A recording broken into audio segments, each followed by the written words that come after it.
Plus fort qu'Éric Piolle qui proposait la gratuité des transports en commun pour les 18-25 ans, un collectif grenoblois lance la discussion sur la gratuité pour tous. Le palmarès du magazine Ville, Rail et Transport vient de sortir.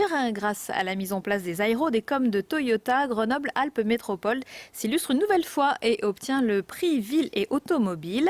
Mais pour inciter les automobilistes à utiliser d'autres modes de déplacement urbain, le collectif pour la gratuité des transports publics dans l'agglomération grenobloise a une autre idée.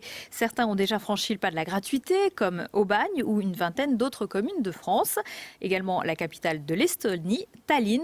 Alors, pourquoi pas Grenoble ? Nous, ce qu'on constate, c'est qu'il y a une urgence à la fois sociale et écologique.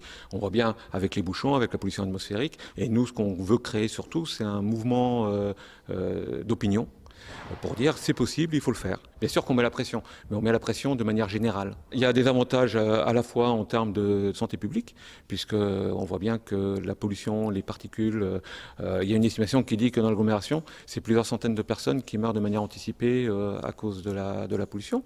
Et il y a quand même un avantage en termes social, parce que le transport, c'est quand même un budget qui est très important pour une famille, donc ça représenterait des économies importantes. Et ça inciterait les gens à renoncer à leur voiture. Il y a les politiques d'austérité, il y a toutes les baisses de dotation, mais néanmoins, il y a les moyens pour mettre en œuvre cette mesure-là. Et simplement pour rappeler quand même, c'est que 85% des coûts des transports publics sont déjà pris en charge d'une manière ou d'une autre. Donc l'usager ne paye que 15%. Donc l'effort que nous, on demande, ne concerne que 15%.